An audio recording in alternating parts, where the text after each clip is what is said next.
Good afternoon. I am Andrew Bing, and I'm the hearing officer who will be facilitating today's hearing for the Federal Railroad Administration, abbreviated FRA, and the Maryland Department of Transportation Maryland Transit Administration, abbreviated MDOT-MTA.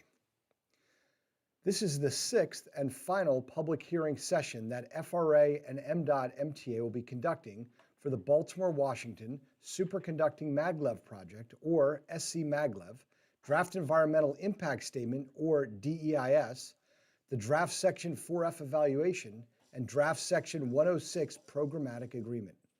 The SCMaglev project consists of a high-speed passenger train that uses powerful magnetic forces for all aspects of operation: acceleration, deceleration, guidance, and levitation, resulting in operating speeds of over 300 miles per hour. The proposed SCMaglev system would operate between Washington, D.C. and Baltimore, Maryland, with an intermediary stop at BWI Marshall Airport. The system consists of an alignment primarily located in Deep Tunnel, 3 station locations, a train maintenance facility, and ancillary features. The purpose of this hearing is for the public to provide official testimony and comment on the study's DEIS, Draft Section 4F Evaluation, and Draft Section 106 Programmatic Agreement. We hope you have had the chance to review the DIS and public hearing materials on the project website at bwmaglev.info. There are multiple ways to comment on the DIS. You can provide testimony through the public hearing call-in testimony sessions. You can also complete a comment form online or send an email or written letter. Details on ways to comment can be found on the project website by visiting the DEIS page under the Project Documents tab. Comments must be received before 11:59 p.m. on May 24, 2021. All comments received, whether at the hearing through testimony or through other methods such as a comment form, email, or mail, will be given equal consideration. Today, I will introduce project leadership attendees from FRA and MDOT-MTA and review Title VI of the Civil Rights Act of 1964 and how it relates to the transportation project planning process. I will review the hearing procedures and open the phone line for live testimony. Today's public hearing is being audio recorded. The official transcript of the public hearing testimony will become part of the project record and will be available for public review on the SCMaglev project website at bwmaglev.info. We will not sell or share your email address, telephone number, name, mailing address, or any other personal and non-public information with any third party. We will only utilize information you voluntarily provide to document your public testimony, respond to any specific requests for information, and/or contact you regarding technical difficulties. I will now introduce the panelists in attendance for today's hearing. Marlis Osterhues, FRA, Chief, Environmental and Project Engineering Division. Brandon Bratcher, FRA, Environmental Protection Specialist. Lauren Molesworth, MDOT, Environmental Planning Division Manager. I would like to now introduce Marlis Osterhues from FRA to provide a brief welcome. Good afternoon. I am Marlis Osterhues with the Federal Railroad Administration, or FRA.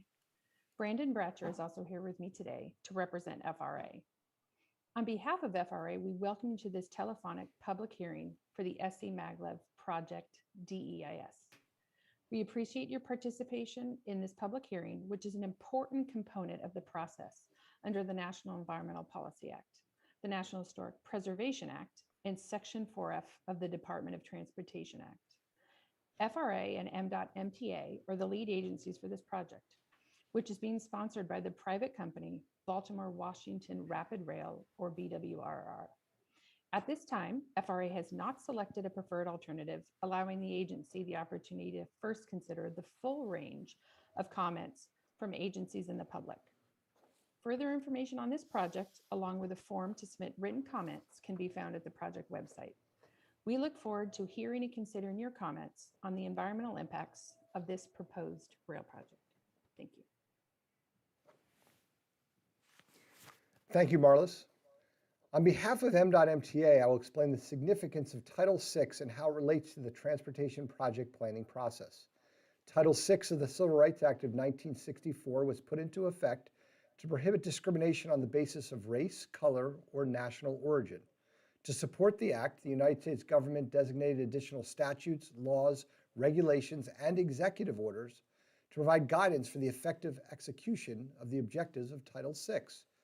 M.MTA is responsible for upholding the principles of Title VI of the Civil Rights Act of 1964 and related guidance.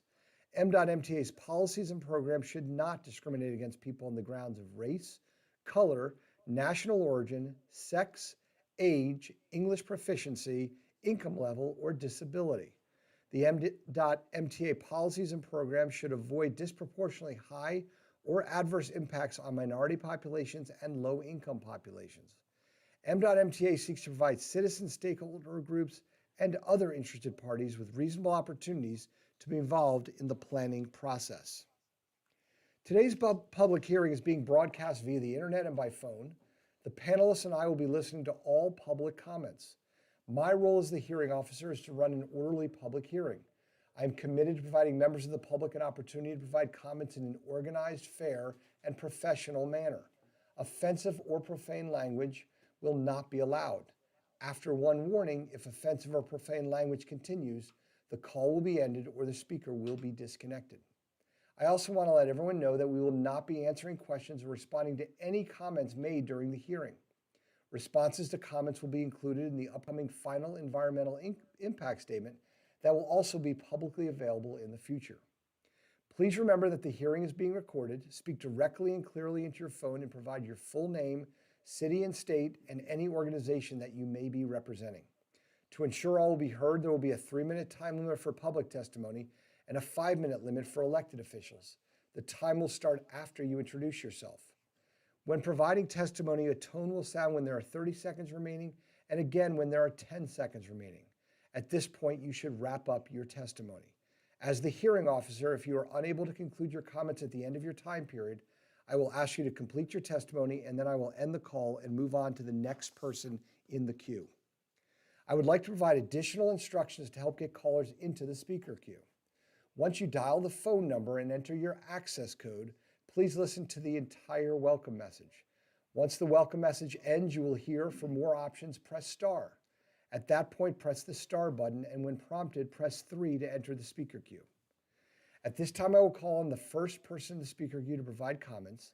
Again, as a courtesy, elected officials will be given priority to speak, and as noted earlier, will be allowed 5 minutes to provide testimony.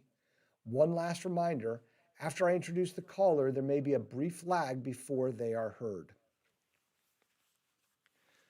So that wraps up my opening remarks. We're now going to go to the callers. And we're going to start with Abdul Rahim Abdullah. After Abdul Rahim Abdullah, we will go to Glenda Parker. Abdul Rahim Abdullah, please state your name, spell your name, provide your city and state of residence, and any organization that you may be representing.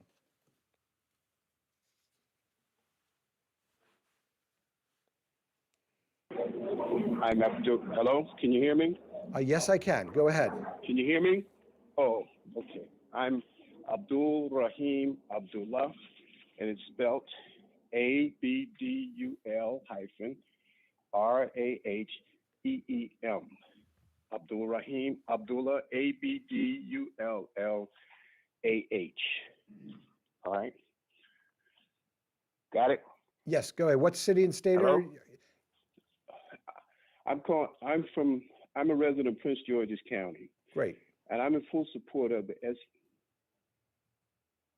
I'm in full support of the SCMaglev project. Why? The SCMaglev train offers to help solve a growing problem with our highways, airways, and rail. This is just another transportational mode. Today, 17% of the U.S. population is here in the Southeast Corridor. Roughly 51 million residents, which adds to about 20% of the U.S. workforce, or say 24 million jobs. By 2024, we can expect an increase of about 12% of the U.S. population, say about 64 million new residents, roughly 4.5 million added to the U.S. workforce, or say 28.5 million more jobs. No train, new cars, more traffic, more delays. Secondly, benefits to Prince George's County and the state. SCMaglev will span a generation of opportunities. Thousands of construction jobs and careers will be rooted in the region, spawning economic activities enjoyed by the county and state, and serving a foundation of work experience and expertise that can travel northward as the project is extended. Think about the economic benefits. With about 74,000 jobs from construction, with a GDP of about, for the state of about $6.7 billion, 1,500 jobs annually after opening, another 275 million annually. Who can afford to turn back those benefits for its residents? Along with the economic dollars for county, state, in exchange for what? No new jobs, greater traffic delays, no new economic benefits. What resident or leader would leave $6.7 billion in construction and another 275 million annually on the table, realizing that it does not bring any hurt, harm, injury, or displacement to its residents? Lastly, why would we older adults deny the youthful population the opportunity to live, work, and play along the Washington, Baltimore, New York corridor? Only because we don't see the future. I applaud the SCMaglev for their vision and fully support their efforts. Thank you ever so much. Okay, thank you. We're now going to go to Glenda Parker. After Glenda will be Yolanda Pulley.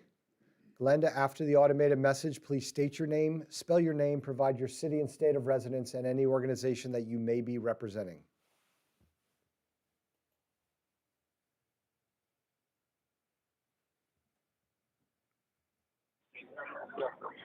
Good afternoon. This is Belinda Gale Parker. The last name is spelled P as in Papa, A-R-K-E-R, Parker. I'm a resident of Alexandria, Virginia, and I thank you for the opportunity to speak today. I'm representing the Independent Green Party as the vice chair of the Independent Green Party of Virginia. We put candidates on the ballot from state and local all the way up to president for more trains and less traffic. I support the Maglev project because it will help us to have cleaner air and cleaner water, which is very important to the health of our communities today. But more importantly, I support Maglev because trains, Maglev, are a safer way to travel. Every day in the United States, over 100 people die in traffic accidents. And each year, 4.4 million people are seriously injured in automobile accidents. We need this safer way to travel, this modern, efficient way to travel between Washington and Baltimore. And we need to extend it all the way up to New York City and down the East Coast to Florida. So I ask all of you to support the Maglev project from Washington to Baltimore. And I thank you very much for the opportunity to voice our support. Okay, thank you very much. Our next caller will be Yolanda Pulley. After Yolanda will be Sonia Wyatt. Yolanda, after the automated message, please state your name, spell your name, provide your city and state of residence, and any organization that you may be representing.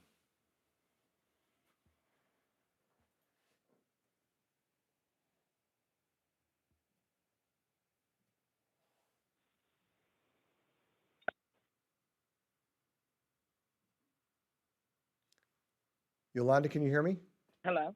Yes, Yolanda, Yes. go ahead. Please state your name, spell your name, provide your city and state of residence, and any organization you might be representing. Okay. I'm Yolanda Pulley. That's Yolanda, Pulley, Pulley. I live in and have always lived in Baltimore City, and my organization is called People Empowered by the Struggle. Okay, go ahead. You have 3 minutes, up to 3 minutes. Okay, for People Empowered by the Struggle, our motto is to understand the people, you have to be one of them. Our job is to meet people at their struggle and provide solutions and resolutions. The crippling effect of living in a disadvantaged communities, there's no diversity, no economic opportunity, and definitely no inclusion for us. The only thing we ever asked for was inclusion. so we can be able to look our parents and children in the face for a sense of proud and not worthlessness for the things that we had to do in this so-called life. When we offer jobs and career paths, we potentially are saving lives. The MagLab train can provide that. So many of the disconnected citizens, not only will it create jobs and careers, but it will also help people in the disadvantaged communities seek jobs elsewhere when they want to move, if available, if nothing is available to them. It also provides relocation, a safe relocation, and the maglev trains can provide those transportation services to so many that's been denied access. People empowered by the struggle would love to refer people who need or looking forward to better themselves for jobs and career paths. Our organization is a one-stop shop for all struggles. The more we eliminate struggles through careers, the more lives we save. It is a fact that if we put tools in a man's hands, then they will work. It also starts to dismantle the divide between poverty to work. The maglev would be, in my opinion, an answer to crime in Baltimore City and less homicides. If we can start to put people in a better financial bracket, they will start to invest back into their communities. Giving them something to be proud of, like a living wage paycheck, is a great way to start inspiring. I know there's some concerns about the impact of the environment, but I am confident that these concerns can be addressed for the good of the maglev project and for those who benefit of creating jobs and careers. So I ask you two questions. Is this what you want, or is it what we need? Thank you. Okay, thank you. Our next caller will be Sonia Wyatt. After Sonia will be Tanara Bowie. Sonia, after the automated message, please state your name, spell your name, provide your city and state of residence, and any organization that you may be representing.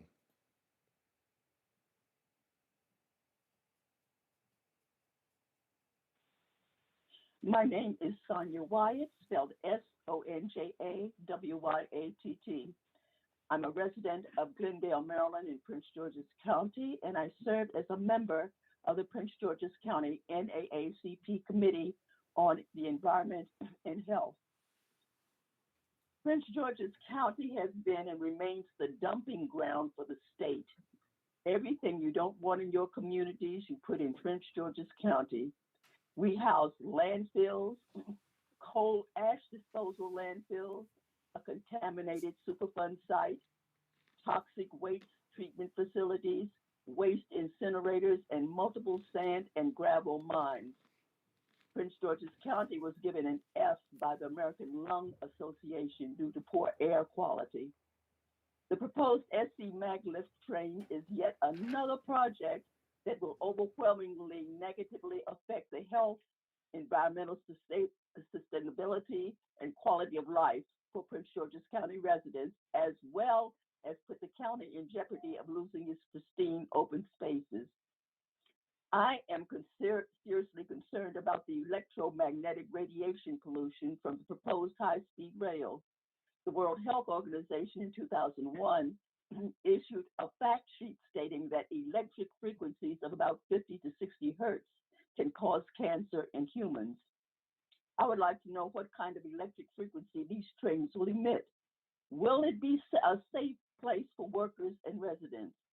Will there be negative impacts on people who have implanted metal plates, pins, and pacemakers? And what will be the long-term negative impacts on our Prince George's residents, their children, and their children's children?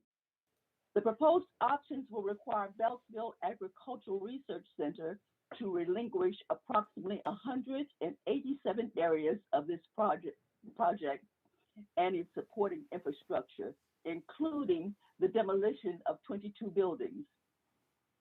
The National Wildlife Refuge is the only wildlife refuge in the country established to support wildlife research. The proposed eastern route would be constructed on top of as much as 24 acres of this property. Good Luck Road is a two-lane road and the only entrance exit into the Forest Gate development where I live. Your DEIS calls for the widening of the road, which will have a profound negative impact on our community. We moved to this development over 29 years ago because it was tranquil and a tree conservation area surrounded by which we were told would never be sold and developed.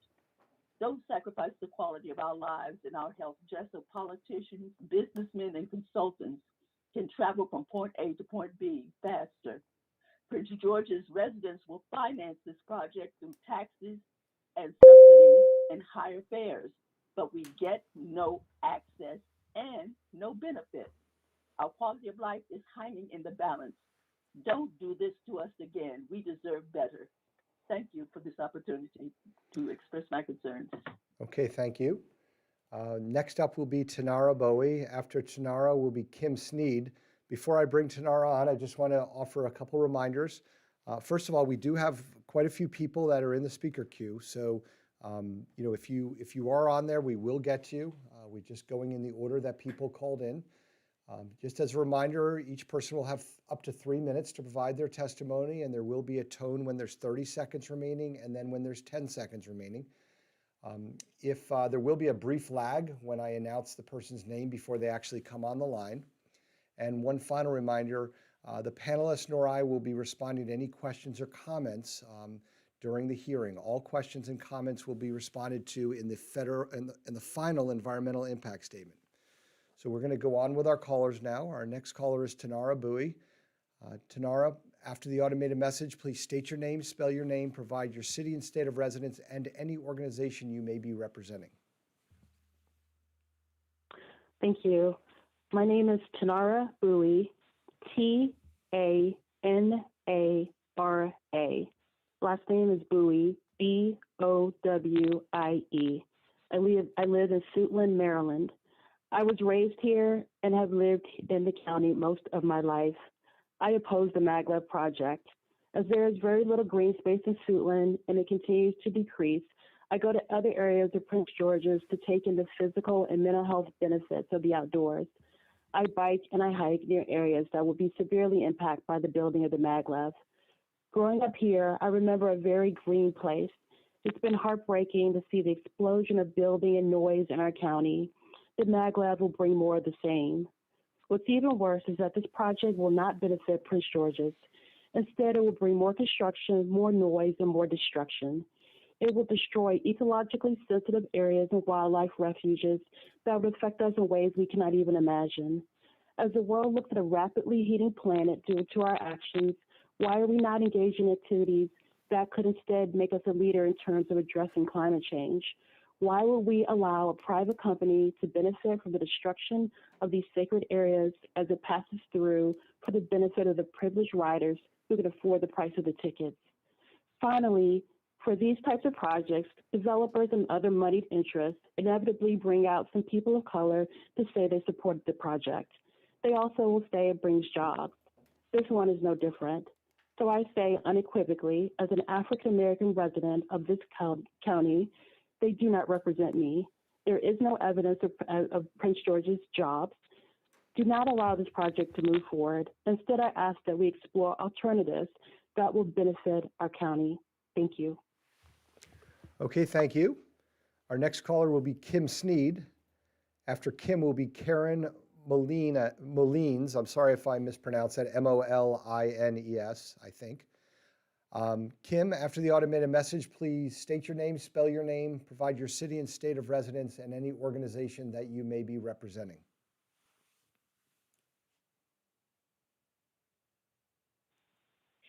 Good afternoon, everyone. My name is Kimberly Sneed. That is Kim like Mary, Berly,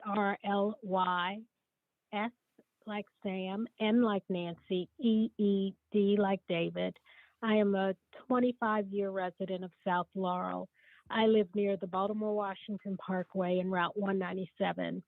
Let me start by saying I understand traffic congestion in the region and needed plans to alleviate the gridlock. This is not the way to address traffic in the region. My time is limited, so I'll get right to the point. Number one, the Maglev project will do nothing to alleviate the traffic congestion to the people's lives you are inconveniencing and upending. To make this project work, you must upend federal land along the parkway from the district to BWI Airport. People in Laurel, Greenbelt, College Park won't be able to catch the train to head into DC and or BWI. Two, the project will negatively affect property values in the region. We are hardworking people who have invested in our homes only to have the home value slashed because of an unsustainable proposal that has more negatives than positives. The fact that most of the properties affected are owned by Black and Brown people is a fact not lost on me. Three, environmental impact. You are decimating federal protected land that houses a wildlife sanctuary, not to mention the garish design that has this train 80 feet in the air. What about noise pollution and the people affected? What happens if there's an accident? This train could literally end up in my living room. Who wants to go outside, look, hear, and feel a train 80 feet in the air swishing by their homes at speeds of up to 300 miles an hour? Word is the ticket price for this will be $60 or more one way. Who's going to pay that? Not people currently taking the metro. Oh, wait, people who take metro won't be able to access the train anyway, given its very limited accessibility. Any jobs this project creates are short-term construction jobs. Don't be fooled. Maryland taxpayers will be left holding the bag on this. I support a no-build option.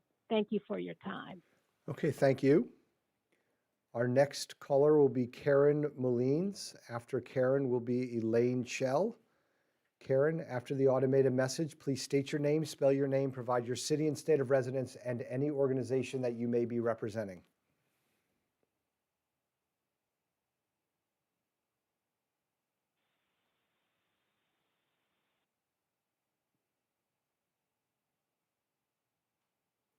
Karen, are you there? Okay, Karen, can you hear me? Oh, yeah. Yes. Can you hear me now? We can hear you now. Yes, go ahead. Hello? Great. Thank you.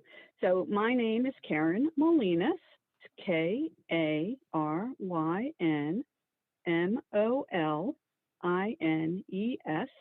I live in Waldorf, Maryland, and I'm speaking on behalf of the Maryland Native Plant Society.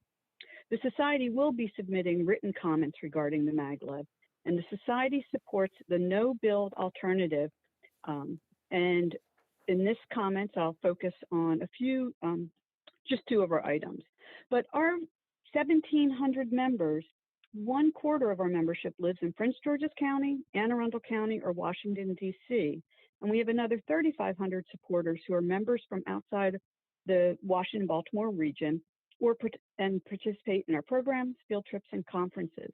For over 30 years, the Society has guided field trips throughout this region and has held our annual conference at the Toxic Wildlife Refuge.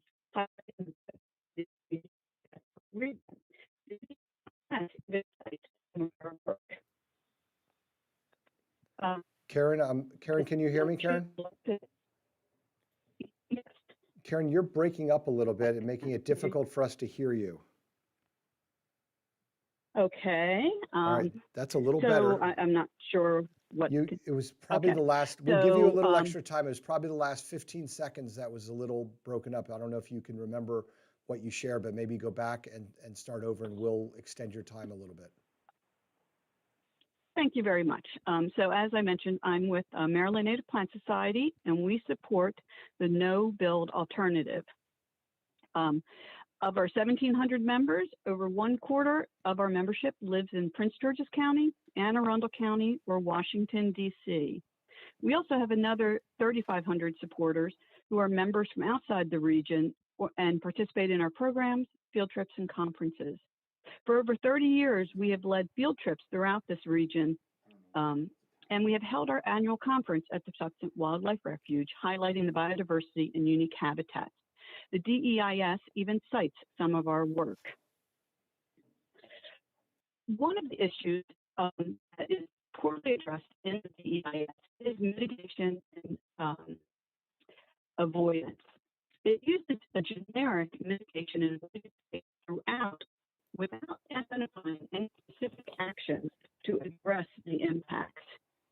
It is not evident how any mitigation or avoidance would be feasible, considering that within the train maintenance facilities, It would destroy Karen, I'm going to interrupt you again. I quality apologize. of Karen, you again, you started out, Yes. we could hear you, but then you start breaking up. And my only concern is making sure that your comments get to be part of the official record. And if we can't hear you because of the phone connection, then that's not happening. So what I'd like to do, if it's okay with you, is I'd like to end your call.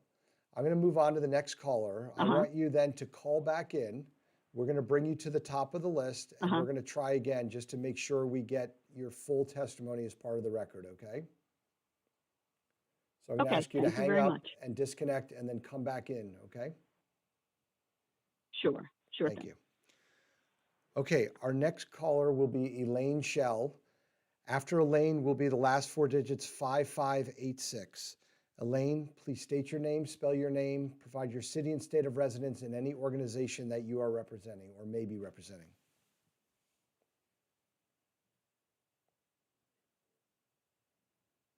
My name is Elaine Shell, ELAINESHELL. I'm in South Laurel, Maryland, no affiliation. I disagree entirely with the premise that maglev is a reasonable long-term product for Maryland. My opposition is based on simple logic. Due to time, I can only provide a few of the issues. One, there is no value to the communities that will be impacted by the development and long-term presence of maglev. Maglev will make no stops for daily commuters to get from their homes to their job locations along the route. Maglev will exist only to save minutes, note the word minutes, for the wealthy to make trips back and forth between the cities and BWI. Number two, the BW Parkway is often a slow-moving parking lot due to more cars on the road than can be accommodated. Discussions in Maryland have occurred about expanding the number of lanes if the feds would support it, since it's parkland. This is not a preferred option to ease the traffic, but if maglev is implemented, expansion of the parkway lanes or adding local transit will be impossible. And the local communities are destined for long-term increasing congestion along their path of work with a high-speed train within walking distance of them and of no use to them. Number three, much has been said about the lack of air pollution associated with maglev, but generation of electricity to enable the maglev to operate is not carbon-free. Existing electricity sources will not be adequate to support maglev, so new electricity generation will be needed. These facilities will create considerable increased carbon pollution. The argument that maglev is clean is even weaker, given that community residents along the maglev route will still need to use their current modes of transportation, mostly using what's left of the BW Parkway to get to and from their jobs. There is no logic for the claim that maglev is a pollution-free, clean option. Number four, this area is very fortunate to have the Patuxent Wildlife Research Refuge as a local resource to disrupt the only national wildlife research habitat in the country. At a time of climate change when wildlife is more at risk than ever is a terrible plan. Destroying wild natural habitat for a tech initiative of value only to the affluent who conveniently live in impact communities is appalling. I truly hope that maglev does not become a product PG County needs to deal with for the rest of our lives. I firmly believe that just because a new technology can be done does not mean it should be done. I hope with all my heart that the powers associated with this decision will decide that maglev is technology that should not be done in this area. I support the no-build option. Thank you. Okay, thank you. Our next caller will be a phone number with the last four digits 5586. Then we're going to come back to Karen Molinas. Before I bring on caller 5586, I do want to just offer a reminder, and this is for Karen as well as for others. If we have any issues being able to hear you, there are multiple ways that you can comment on the DEIS in addition to these public call-in testimony sessions. You can complete a comment form online or send an email or written letter. All of the details on the different ways that you can provide comment can be found on the project website by visiting the DEIS page under the Project Documents tab. The only thing to remember is that all comments must be received before 11:59 p.m. on May 24th, 2021. So again, if for whatever reason someone's phone isn't working, and we do encourage people to use a landline if you have that, but if you can't actually make your comments because we can't hear you, please provide those comments in a different way. So at this point, I'm going to go to caller 5586. Please provide your name, spell your name, your city and state of residence, and any organization that you may be representing.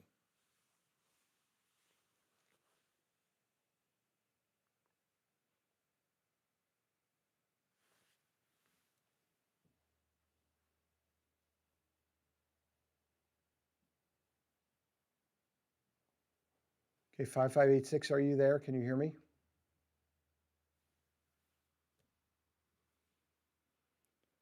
Okay, we'll give it a second to see if we can get 5586 through. Okay, maybe you're on mute. I'm not exactly sure why. Okay, there you are. Testimony, but I was supposed to be listening, not in queue. Okay, so you just want to be on the listen line, not actually provide any comments? Correct. Okay, I've already provided testimony earlier. Okay, that's great. Thank you for letting us know that. We're going to go on. We're going to go back to Karen Molinas, and then we're going to go to Daniel Demet. Karen, again, you know the routine here. Hopefully we've got the phone worked out, but just for the record, if you could state your name, spell your name, your city and state, and any organization that you may be representing. And again, you still will have the full 3 minutes.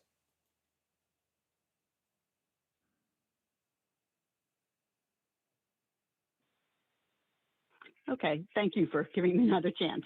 And my name is Karen Molinas, KarynMolines. I live in Waldorf, Maryland, and I'm representing the Maryland Native Plant Society. We will be submitting written comments, so I'll just make it brief that we support the no-build alternative and recommend that the FRA also recommends the no-build alternative. The mitigation and avoidance issues within the train set maintenance facilities are not feasible considering over 200 acres of quality and unique ecosystems will be irreversibly damaged and destroyed during this process. In addition, the 4F analysis is incomplete. The DEIS defers a more thorough 4F analysis and acknowledges that coordination is still ongoing. And so until the requirements of the Section 4F review are adequately identified and evaluated, the FRA must select the no-build alternative. And as mentioned, with the Maryland Native Plant Society, we have 1,700 members within the Washington-Baltimore corridor, and we support the no-build alternative. And again, thank you for giving me the second option. Thanks. Okay, thank you, Karen. Our next caller will be Daniel Demet. After that will be the last 4 digits, 3577. Just one more quick reminder. I mentioned that there are different ways to submit your comments. As Karen mentioned, she had said she was going to be submitting written comments. All comments received, whether at the hearing through public testimony or through other methods such as a comment form, email, or mail, will be given equal consideration. So just so everyone's aware of that. So we're going to go to Daniel Demet. Daniel, please state your name, spell your name, your city and state of residence, and any organization that you may be representing.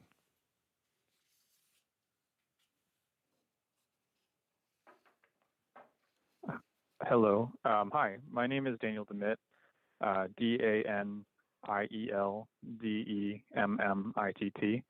I live in Lanham in Prince George's County, Maryland. Thank you for being here. I understand that this study is federally mandated. I appreciate that you're here to fulfill your duties and trust that you're here to listen. I work in community health, but I'm speaking with no affiliation to an organization. I would like to raise 3 questions about the Maglev project. Why is this project necessary? Who will benefit from this project and at what cost? Why is this project necessary? The Maglev project covers 3 destinations of an already existing rail system. Why do we need another separate train which would take us to the same destinations as our existing rail lines?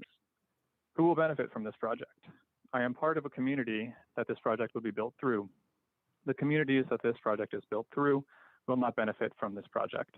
Most of us would have no immediate access to ride the Maglev because there will be no stations for us to board. Moreover, we will have to face loss of green space, irreplaceable loss of biodiversity, potential risks to our health, noise, disruption to our way of life, and loss of property values due to our proximity to this rail line, which does not even stop for us. This project will not benefit those who cannot afford to ride. What is the cost of this project? Aside from the cost to the community I've already mentioned, the estimated cost of $10 to $15 billion for construction will divert funds that could and should be invested into the existing rail system and transportation infrastructure. While I support the overall initiative to invest in infrastructure, to consider our health and the environment, and to create jobs for the American people, this project would force taxpayers to subsidize a rail system that directly competes with our existing Amtrak and MARC systems. This project will pose a loss of viability for our existing rail systems, which are more accessible to us through better access to stations and a more affordable cost to ride. In addition to these construction costs, the public would be saddled with ongoing operation costs for this parallel train line, which are unknown. The green spaces, habitats, and biodiversity that would be destroyed by this project are not replaceable. This project would continue a problematic trend of asking the public to subsidize initiatives which primarily benefit wealthy private sector investors. This project very concretely and egregiously would exacerbate the already untenable and constantly increasing gap between the rich and poor in our community and in our country. This project would create a 2-tiered classist system of access to public transit and undermine our ability in the long term to rely on the public transit systems we already have. We need this money to be spent in other ways. We need to invest in renovating existing public infrastructure. We need to focus on initiatives that will benefit our community and all of our people, not just the wealthy and the privileged among us. I oppose this project and I support the no-build option. Thank you very much for listening and for your time. Okay, thank you. Our next caller will be Kevin Daniels. After Kevin will be Kathy Bartolomeo. Kevin, after the automated message, please state your name, spell your name, provide your city and state of residence, and any organization that you may be representing.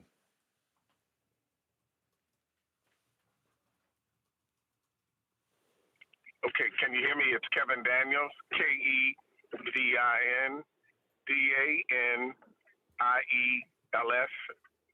the chair of the Civic Action Committee for the Ministers' Conference of Baltimore and vicinity, communities, and clergy, about 150 churches across 14 districts. And of course, I support the Baltimore-Washington Superconducting Maglev Project and build Alternative J03. In the 2010 NEC Infrastructure Master Plan prepared by the NEC Master Plan Working Group estimates that by 2030, passenger rail between Baltimore and Washington, D.C. will be over capacity. The maintenance facility on Bark West is the best option. J03 with the Bark West TMS has the lowest total wetland impact acres. Please choose Bark West. The SCMaglev service would provide benefits to users and non-users that result from increases in mobility and reduced auto miles traveled. Put simply, all Marylanders and travelers between Washington, D.C. and Baltimore will benefit with reduced cars on the road, even if you don't ride SCMaglev. SCMaglev will be a win for the region and the nation. Special Presidential Envoy for Climate and former Secretary of State John J. Kerry recently said that we have 9 years left to avert the worst possible outcomes of the impending climate crisis. Let's use this time to build SCMaglev and begin to wean this region off of our car over dependence. Thank you. Okay, thank you. Our next caller will be Kathy Bartolomeo. After Kathy will be Thomas Cooper. Kathy, after the automated message, please state your name, spell your name, provide your city and state of residence, and any organization that you may be representing.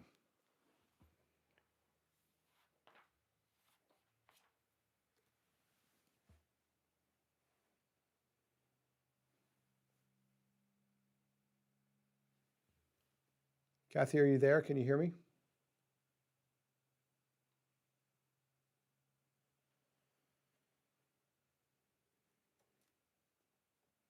Okay, we seem to be having an issue getting Kathy onto the phone line.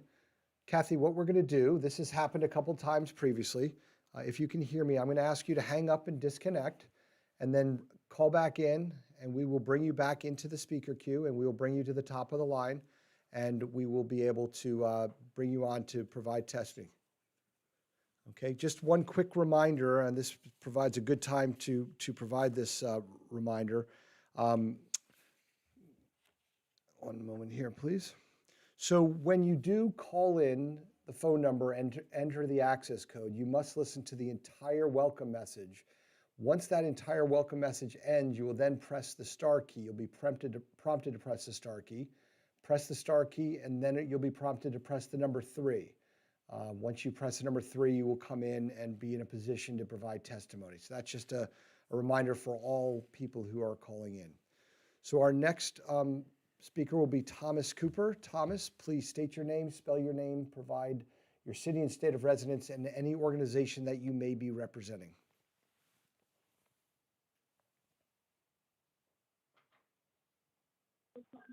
You know, man.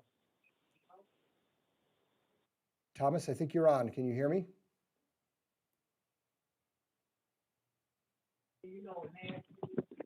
Yes, man. Thomas, are you there? Can you hear me? Okay, we're going to go to our next person. I can hear you. Oh, is that you, Thomas?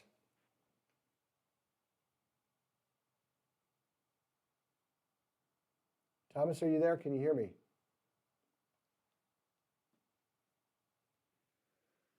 Okay, we seem to be having some issues I can hear you. Oh, you can hear me. Okay.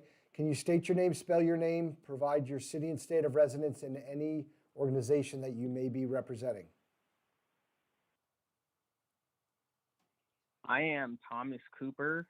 That's Thomas, Thomas, Cooper, Cooper.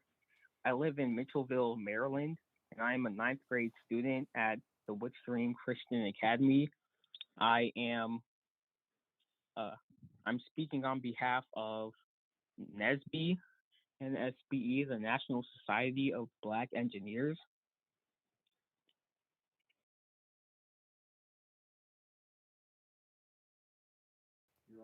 Okay, keep going, Thomas. You have 3 minutes to provide your comments. I am involved in STEM and interested in pursuing a career in chemical engineering or the chemical sciences. I am convinced that the Maglev project will not just provide jobs, but careers for us, up-and-coming engineers. There are also many possibilities and areas of employment that will be offered as we get ready to undertake the building of the state-of-the-art fastest train. And the President's emphasis on infrastructure is just the push this project needs. This effort confirms for me and my student colleagues that STEM is the way of the future. I look forward to following the progress and eventually being a part of this historic project. Therefore, I fully support the Baltimore, Washington Superconducting Maglev project and build alternative J-03. Okay, thank you very much, Thomas. We're now going to go back to Kathy Bartolomeo. After Kathy will be Archbishop Dr. Michael Watson, Jr. Kathy, after the automated message, please state your name, spell your name, provide your city and state of residence, and any organization that you may be representing.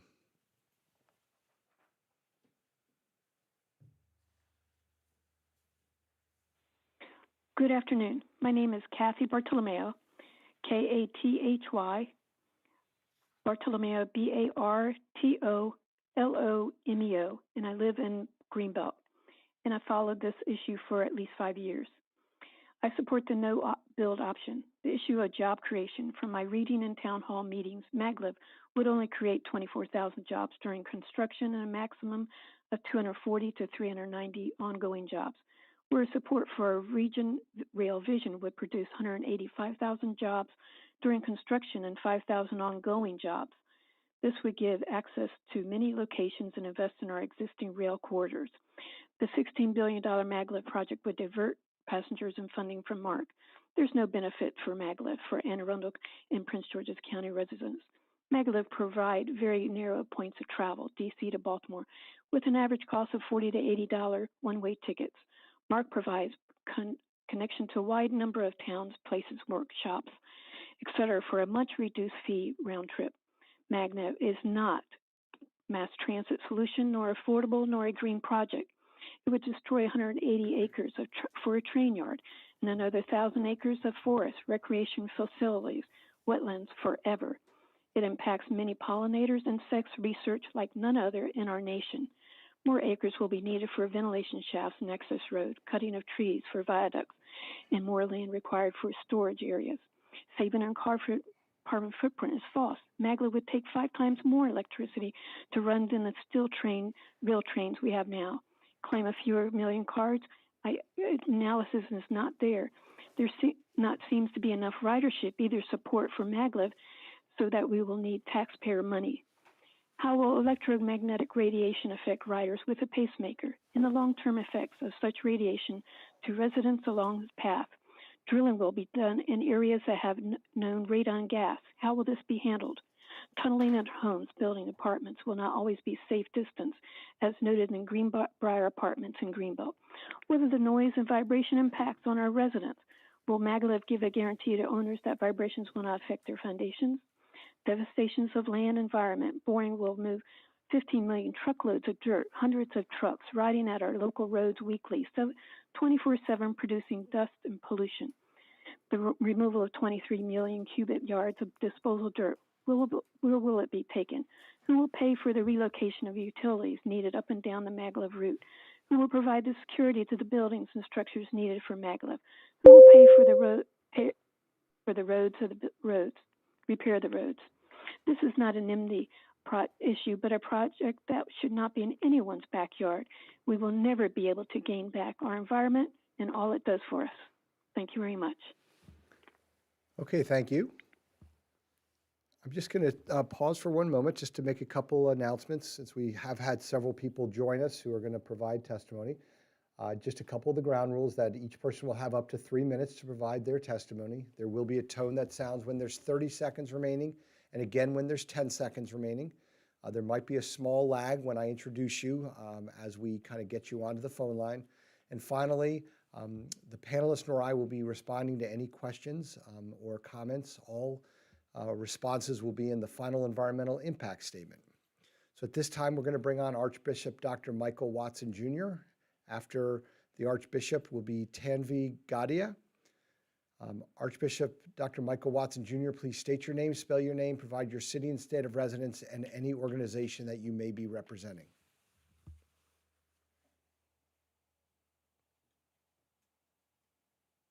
All right, good afternoon. My name is Archbishop Dr. Michael E. Watson Jr. That's Arva, C-H-B-I-S-H-O-P, M-I-C-H-A-E-L, E-W-A-T-S-O-N, Jr. I am from Upper Marlboro, Maryland. I am also representing the National Action Network, which is one of the largest civil rights organizations in the nations with chapters throughout the entire United States. 2 key goals of our national organization, as well as our local chapter, is to focus on youth leadership, bridging the digital divide. We seek to lift up the voices of our young people so that they may lead the fight for the next generation. We strongly believe in the importance of taking the time to listen to the passionate and the visionary voices of our youth. At the same time, we work to make sure that young and old alike are adopted to the future ahead and can be competitive members of the workforce. I support the Baltimore, Washington Superconducting Maglev Project and the bill alternative J03. Why? because it will reduce the effective distance between businesses and knowledge industries, inevitably increasing the economy, the economic connections between Washington, D.C. and Baltimore City will intensify, allowing the two metropolitan economics to increasingly complete and a global economics of a single larger footprint. Imagine the benefit of a station like this in Cherry Hill and the opportunity it will open for the Cherry Hill residents and for South Baltimore, BWRR, and its Cherry Hill station. And operating jobs will be a long-term anchor employee for the area that South Baltimore will greatly benefit from, as well as those who will be employed. In a recent U.S. Senate hearing on building back better investment in transportation while addressing climate change, improving equality, and fostering economic growth and innovations, U.S. Senator from Maryland, Ben Cardin, told Maryland Governor Hogan that he would need to make it more attractive for transportation to assist in economic growth for cities like Baltimore. I could not agree more, and the SCMaglev project, especially with a stop in Cherry Hill, will do just that. Thank you for this time. Thank you. Our next caller will be Tanvi Gadia. After Tanvi will be Michael Bryce. Tanvi, after the automated message, please state your name, spell your name, provide your city and state of residence, and any organization that you may be representing.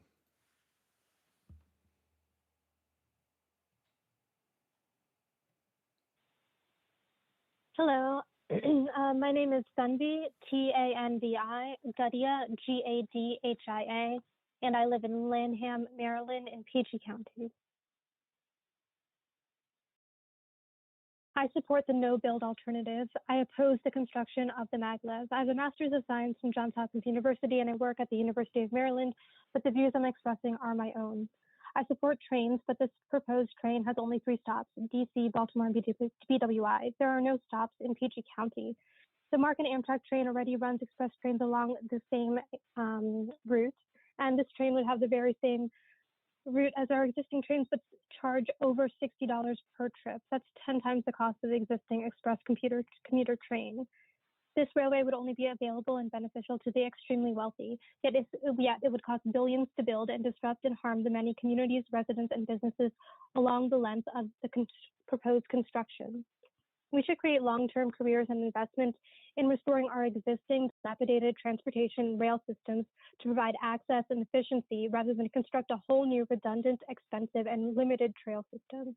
We should invest in public transportation that helps access and affordability for all the low-income families in our state who are struggling to survive and get around. The jobs that would be created by this proposal would be temporary and likely go to specialized workers from elsewhere. The only continuous patch of forest in my area is behind the house I live in, and I just learned there are plans to build a maglev train and repair station right in the middle of the woods next to our home.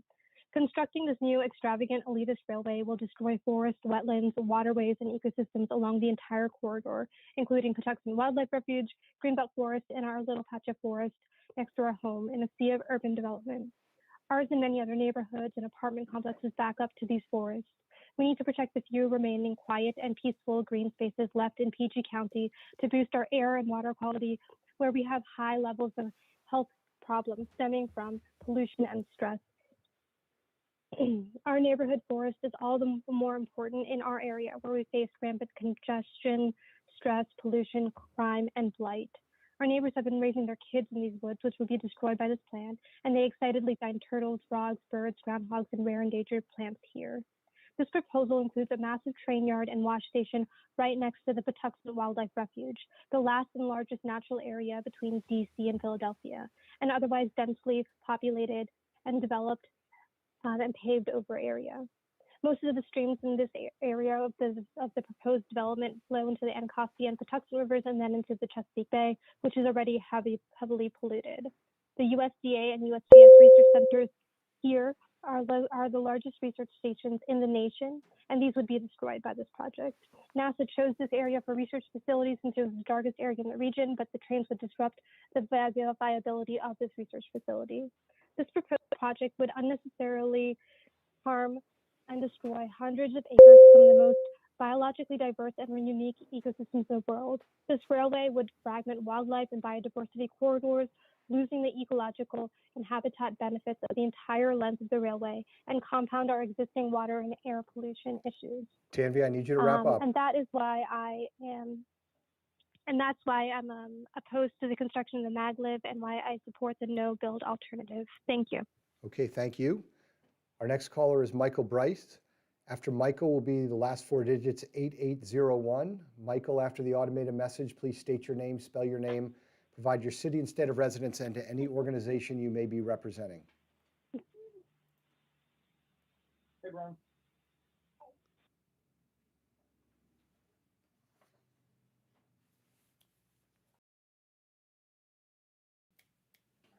Michael, can you hear me?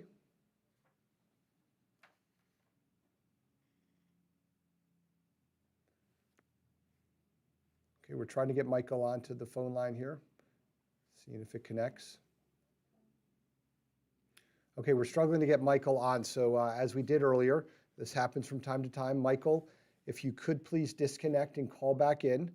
I do want to remind people that when you do call back in and enter the access code, listen to the entire welcome message. When that welcome message ends, you will then be prompted to hit the star key, and then you'll be prompted to hit the number 3, hit the number 3, and then you'll come in and be in a position to get onto the phone line. So if you do call back, Michael, we will bring you back to the top of the list.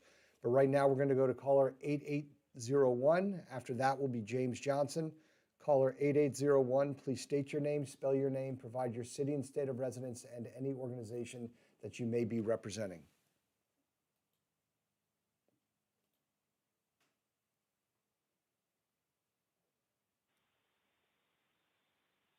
Hello, my name is Ali Joseph. I hope you can hear me. My name is Ali Joseph, spelled ALEYJOSEPH. I'm a senior living in Greenbelt, Maryland.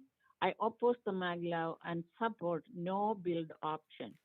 I have lived in PG County for 40 years, but maglev is going to destroy my communities and homes. The tunnel is going to be just 14 miles under our homes in Greenbelt, and it will be destabilize our foundation and reduce our property value. When the tunneling starts, radon gas and other toxic substances are going to make us sick. After the train is built, it will continue to pollute the air and the water. When accident happens, PG County residents are the ones who will suffer. The construction is going to damage our roads and bridges. Will the people forfeiting from the maglev pay for the damage to our communities? No. PG taxpayers will be forced to pay. I oppose maglev. God bless America. Okay, thank you very much. We're now going to go to James Johnson. After James will be Joyce Jones. James, after the automated message, please state your name, spell your name, provide your city and state of residence, and to any organization that you may be representing.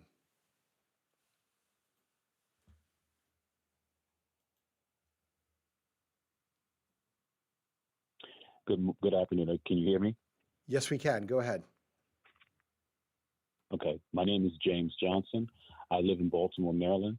James, James Johnsson. I am a proud member of the National Action Network, Greater Baltimore chapter.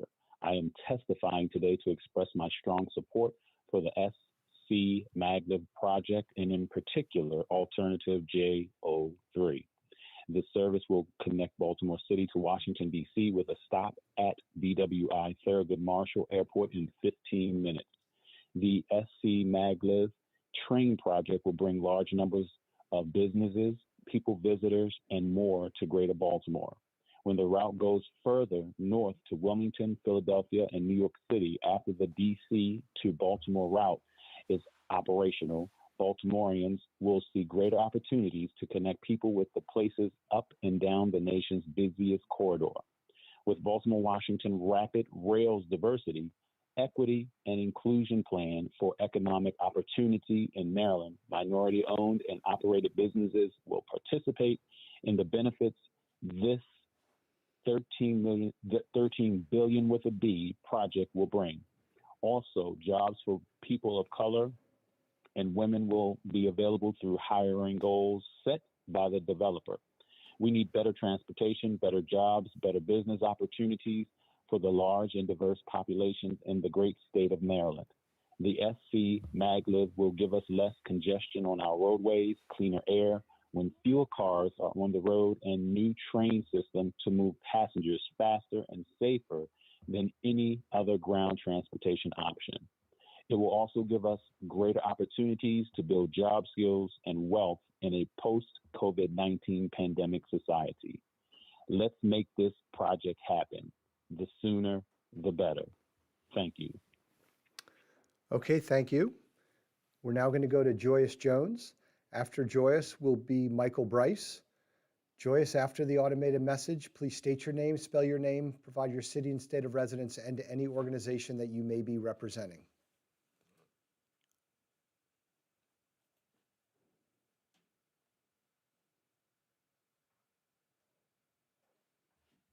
Hello, my name is Joyce Jones, Joyous Jones. Out of my 50 years, 50 of my years, I have been a Baltimore City resident. I represent Community with Solutions and the Answer Center. All these views are of my own. I have been a long-term commuter from DC to Washington to Baltimore City, and I've used the MARC rail.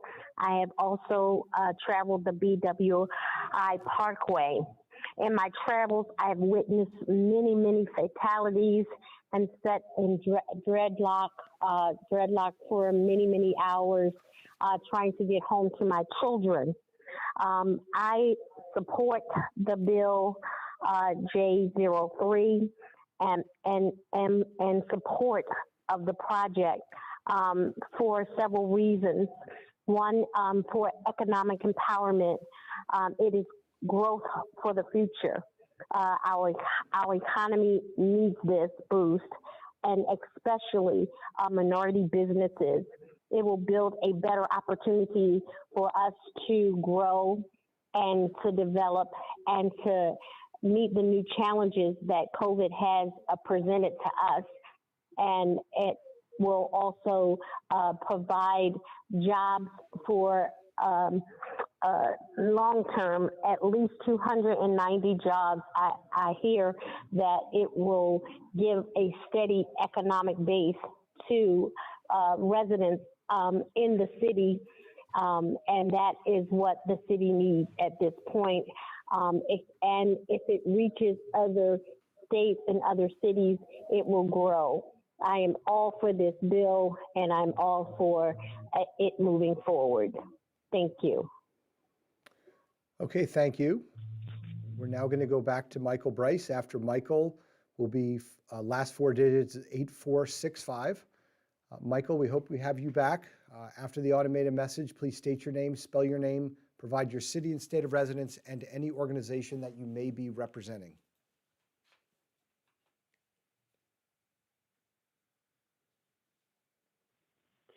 Hello, my name is Reverend Michael Bryce, and I serve the Northwest communities of Baltimore City, and I'm a resident of Baltimore County.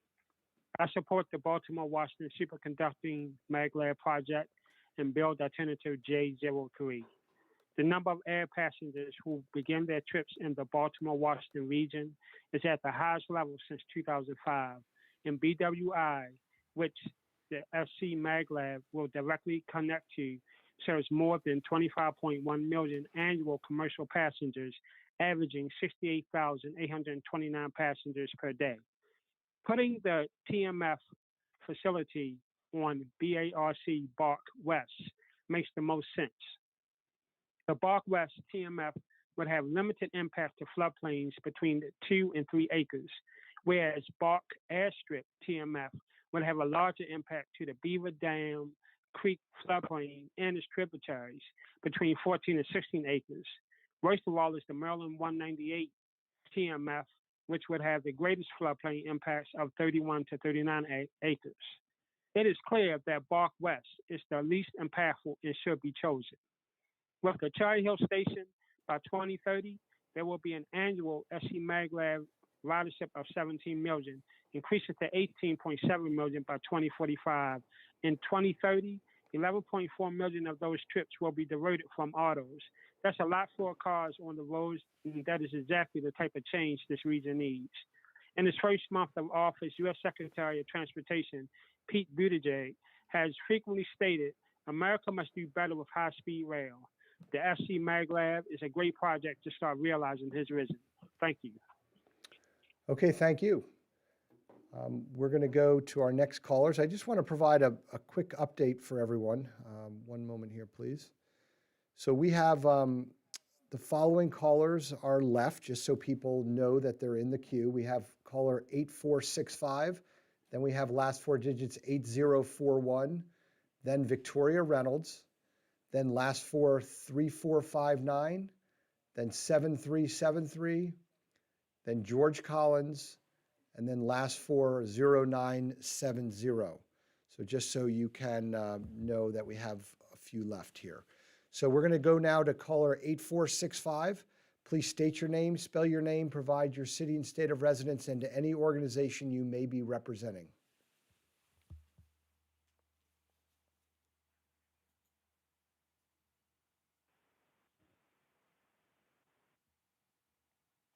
Hi, this is 8465. Can you hear me?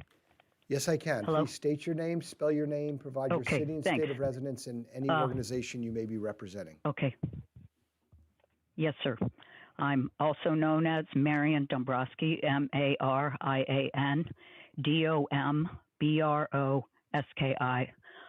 I live in Cheverly, Maryland. I'm a 40-year resident of Prince George's County.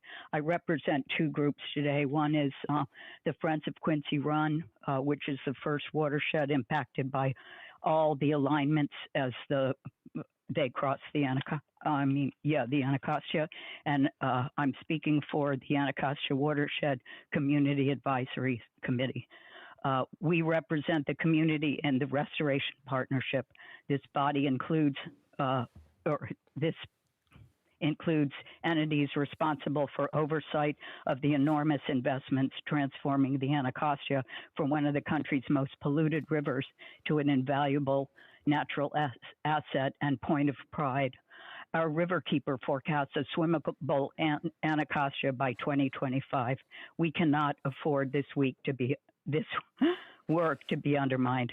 The health of our waterways depends on the vitality of upland natural areas, a fact acknowledged by the federal government when it set aside lands for their protection. The SCMaglev violates these very natural areas. It's a gross betrayal of public trust to hand over our land to private interests. Therefore, we support the no-build option. An outsized portion of our resources are devoted to transportation.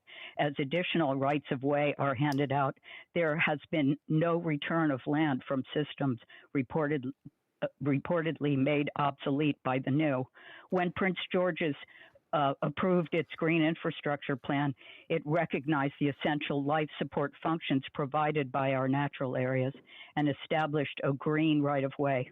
On the list of special conservation areas identified in this plan are the Beltsville Agricultural Center, Patuxent Research Refuge, Greenbelt National Park, and the Anacostia River. These are numbers 1 through 4 on that list. This proposal thwarts our ability to preserve this essential land by carelessly locating the most obtrusive and damaging elements of this system in areas most precious and vital. How ironic that the stormwater management practices would destroy natural systems far more resilient and effective than any which can be engineered. The harsh consequences of the destruction posed by this project are grossly understated in the report. Radio ads claiming public service are an insult. Forests create our oxygen. Their role in carbon sequestration alone warrants their preservation. Whether atmospheric carbon dioxide causes warming is irrelevant if we don't have safe air to breathe, if we live with the constant threat of flooding. This project is overscaled, reckless, inappropriate for the urban, suburban, and natural areas it would impair. The SCMaglev does not fulfill our need for public transportation. We must not sacrifice our public lands for the enrichment of private and foreign interests and the convenience of a privileged few. We say no build. Okay, thank you very much. Our next caller is 8041. After 8041 will be Victoria Reynolds. 8041, please state your name, spell your name, provide your city and state of residence and any organization that you may be representing.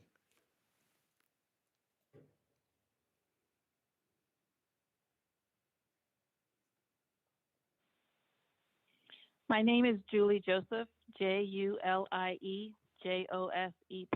I live in Greenbelt, Maryland. I oppose the maglev and support the no-build option. SCMaglev represents the worst type of socialism. It uses public money to fund a passion project for elite riders, and any profits that come from it will go to private investors. Proponents' claims of job creation and economic growth are inflated. Granted, there will be a windfall for the privileged few, but people living along the route will see little sustained job or economic growth. The project will in reality displace businesses and homes owned by long-term minority residents. The financial losses to PG County residents will be great in terms of reduction in property value, and that's if we're lucky. The train will only be 14 miles below some of our homes. Who will bear the cost when our foundations are undermined and our homes become unlivable? The environmental benefits are also fabricated. Maglev uses electricity, 4 trillion BTUs per year, and the system generates 860 million pounds of greenhouse gases. Maglev is a pollution generator and will only add to the climate crisis. How many cars will it really keep off the road? Commuters driving between the DC Metro and Baltimore areas live along the BW corridor, and none of them will have any use for the maglev. Maryland needs to expand mass transit, improve our existing rail system, invest in county schools and local businesses. I oppose maglev and support the no-build option. Thank you. Okay, thank you. Our next caller is Victoria Reynolds. After Victoria will be caller 3459. Victoria, please state your name, spell your name, provide your city and state of residence, and to any organization you may be representing. Do we have Victoria? Hello? Okay, I'm sorry, I called out the wrong name. I think this is George Collins, is that correct? That is correct. Okay, go ahead and state your name, spell your name. Can you hear me? Provide your city and state of residence and to any organization you may be representing. My name is George Collins. That's GeorgeCollins. I'm located in Baltimore City. My organization, the African American Firefighters Historical Society, we're calling in support of the Maglev high-speed rail project. The opportunity to increase tourism of the cities on the route will be of great cultural value and will benefit them and their tourism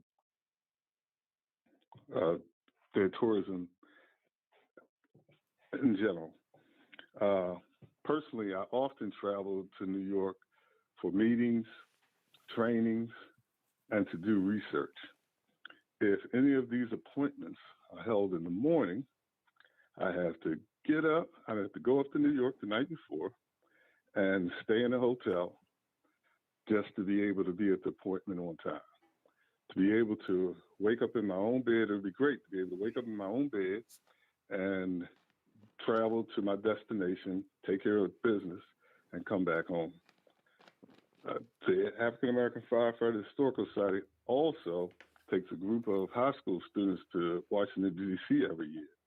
This travel experience on a high-speed rail will show these young people how small the world really is. As an electrician by trade, the temporary and permanent jobs that are produced by this project will be of great benefit to many families. Thank you for your time. Okay, thank you. We're now going to go to Victoria Reynolds. After Victoria will be last four digits 3459. Victoria, please state your name, spell your name, provide your city and state of residence, and to any organization you may be representing.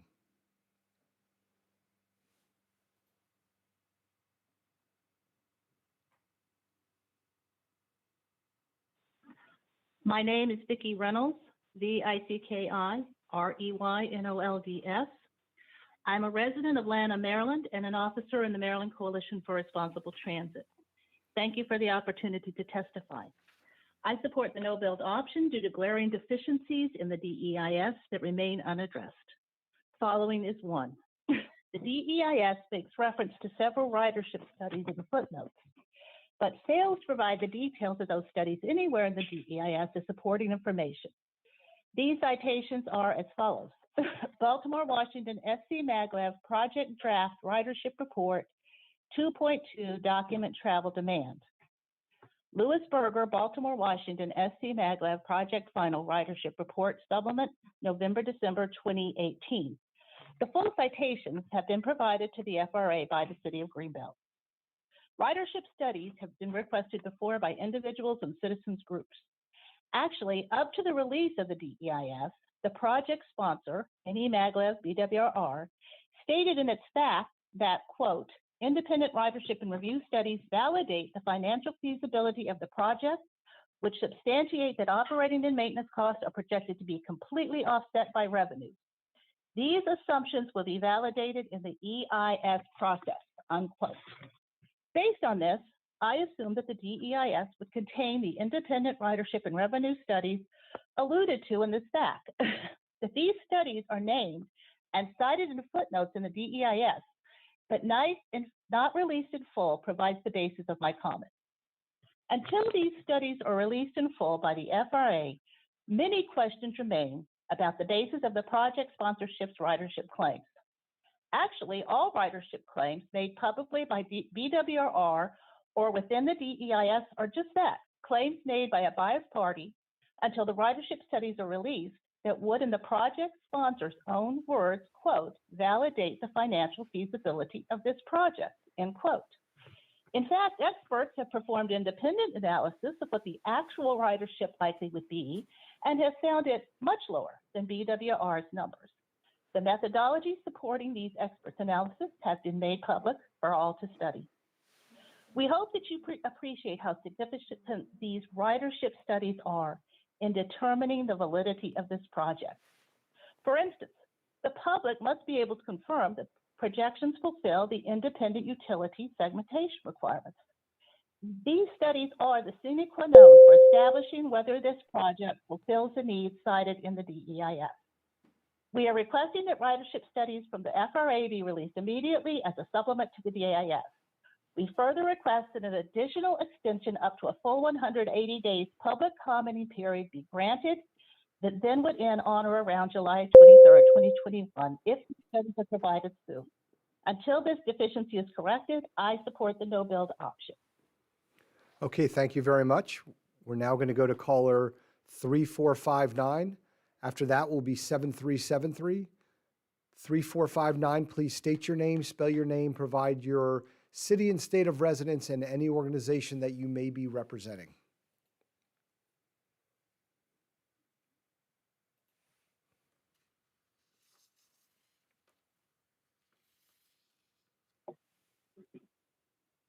Hi, my name is EJ Reynolds. That's EJREYNOLDS. I am a resident of Greenbelt, Maryland, and have followed the SCMaglev project for several years.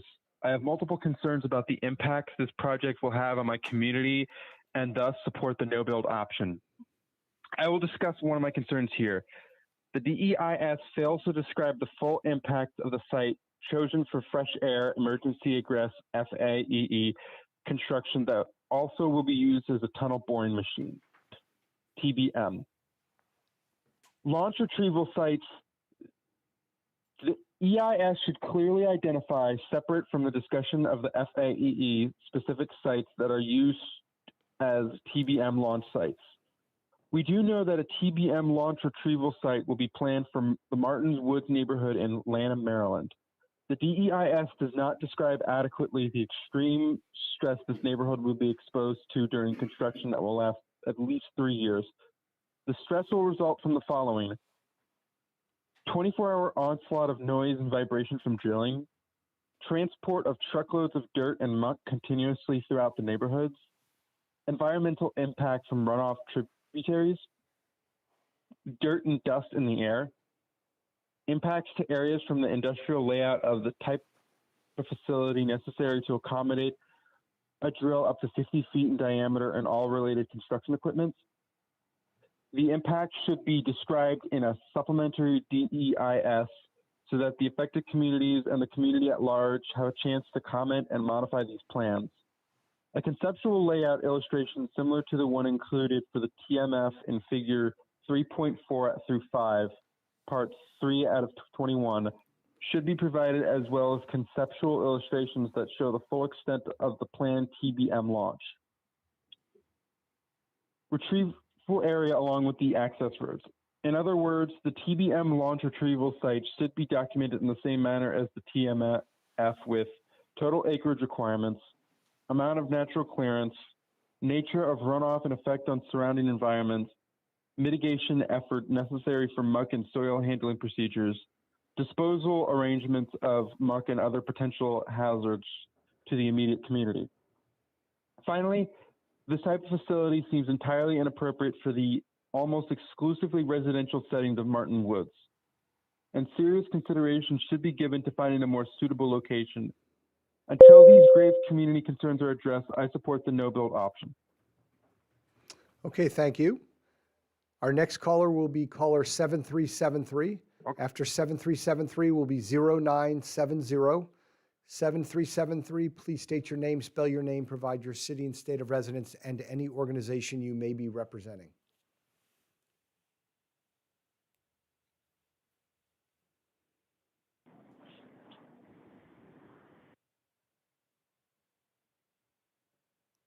Are you there?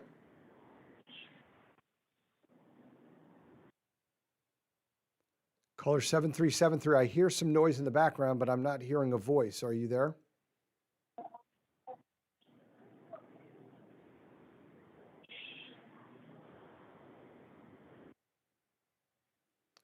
Okay, what I'm going to do is we're going to move on. Caller 7373, we were having some problems getting you onto the phone line.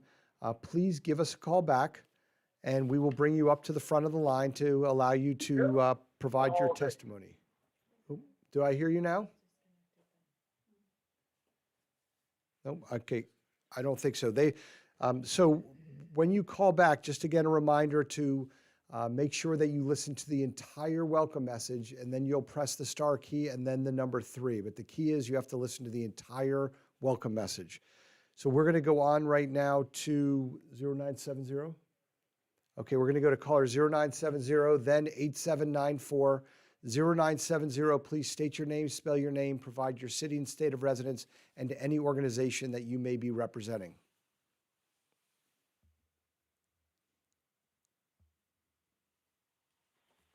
I'm Kerry Chet Campbell, Springfield, Virginia, CareyChetCampbell.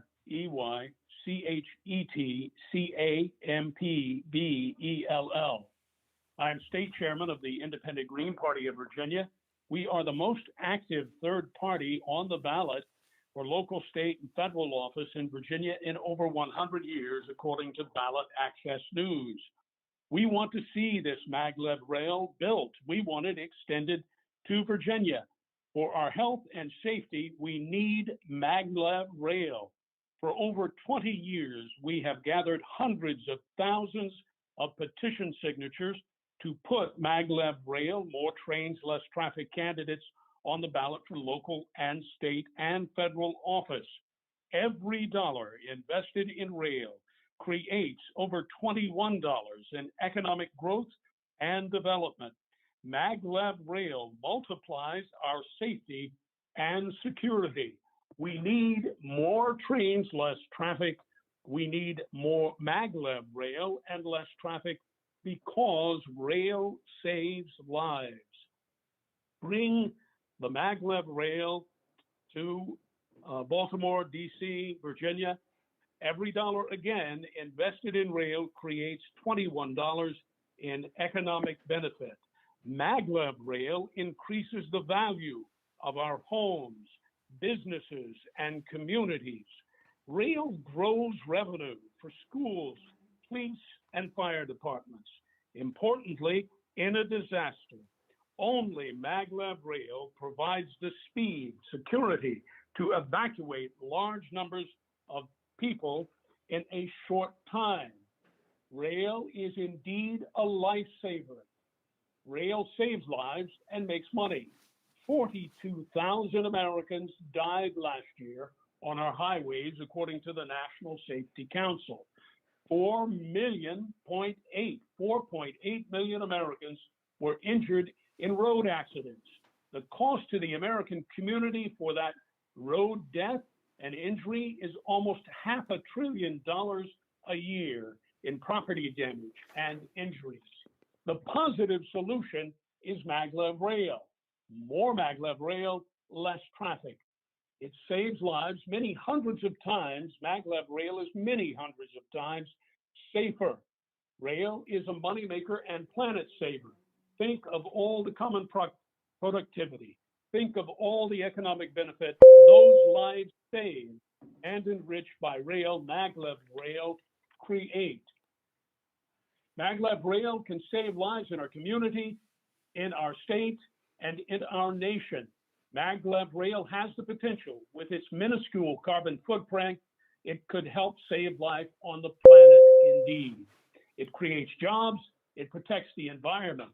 In a national emergency, only maglev rail provides the opportunity to evacuate the entire U.S. Congress, the U.S. Supreme Court, and cabinet secretaries in a timely and safely fashion. Mr. Campbell, you need to wrap up. Rail is also a national security issue.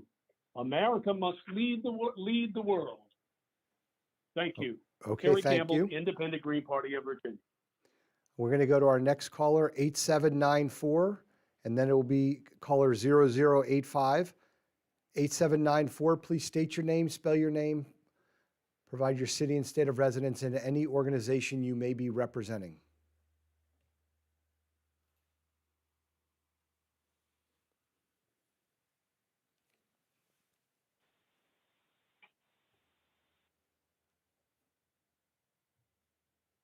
Okay, caller 8794, are you there? Can you hear me?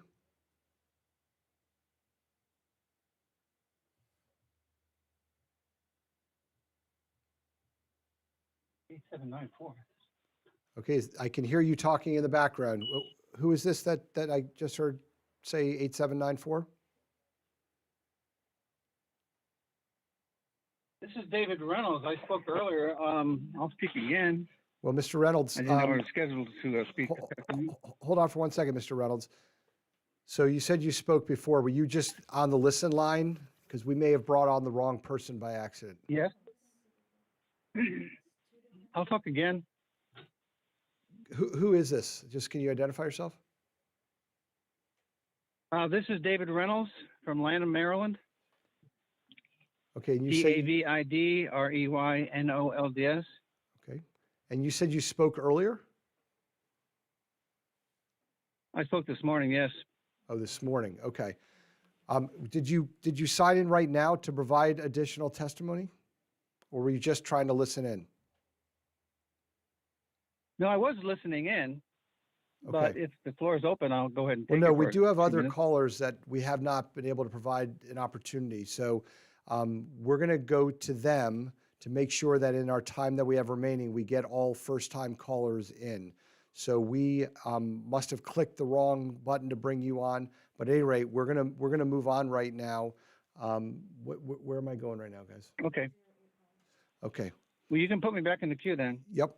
And if you don't come in the queue, just call back in, okay, and go through it. But we're going to go to caller 0085 at this point. If you could state your name, spell your name, Provide your city and state of residence and any organization you may be representing.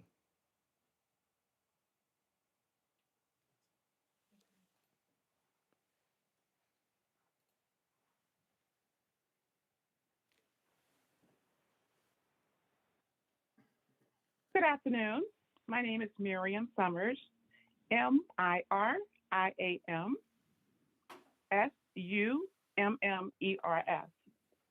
I am a resident of Baltimore County, Maryland. I am representing National Action Network, Greater Baltimore chapter, where I serve as the vice president.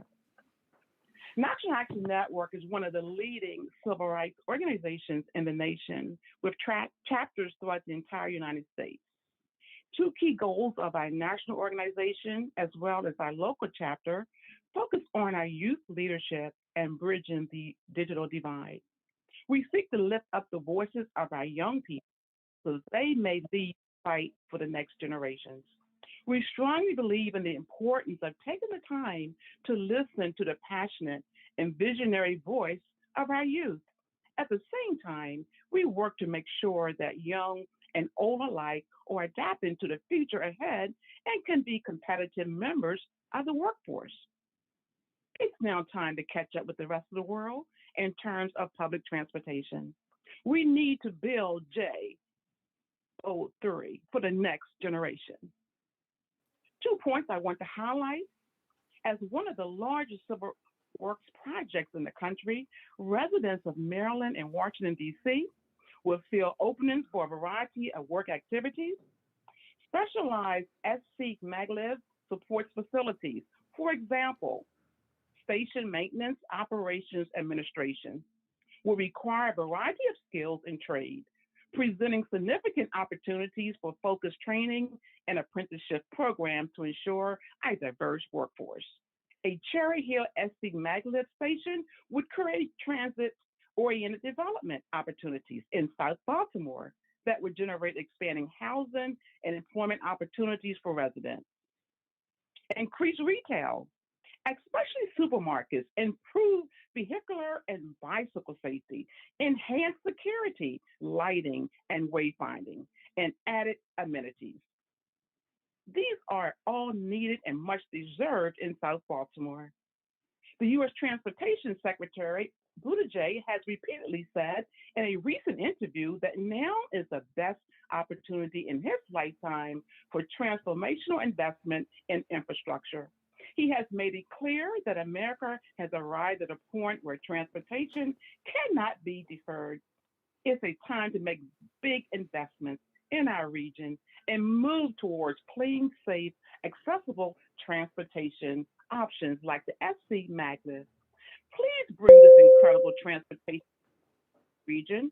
I urge you to support Build Alternative J03. Thank you for your time. Okay, thank you. Our next caller is Bryce Kozlowski. After Bryce will be Kristen Fletcher. Bryce, after the automated message, please state your name, spell your name, provide your city and state of residence, and any organization that you may be representing.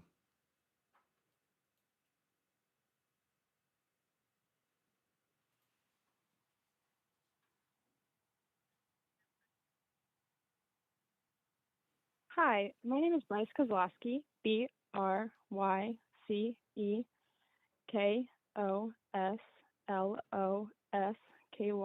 and I'm a resident of Severna Park, Maryland. I appreciate the opportunity to voice my support for the Baltimore-Washington SCMaglev project and Build Alternative J03. As someone who commutes throughout the Baltimore-Washington metro region regularly, the potential benefits of this project are ever apparent to me. As our roads are becoming more congested and the concerns for environmental health continue to rise. And I'm also excited for the opportunities that this will bring for jobs. And once again, I am just happy to have the chance to voice my support for the Baltimore-Washington SCMaglev project and Build Alternative J-03. Thank you for your time and have a nice day. Okay, thank you.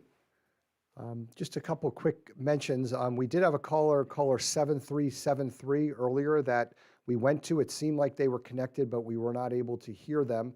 We're not sure if they had put their phone down, but caller 7373, there still is time left in the hearing. We still have 20 minutes, so please feel free to call in. We'll see your number and we'll make sure we get you into the speaker's queue to provide testimony. So at this time, we're going to go to Kristen Fletcher. After Kristen will be Bill Taylor. Kristen, after the automated message, please state your name, spell your name, provide your city and state of residence, and any organization that you may be representing.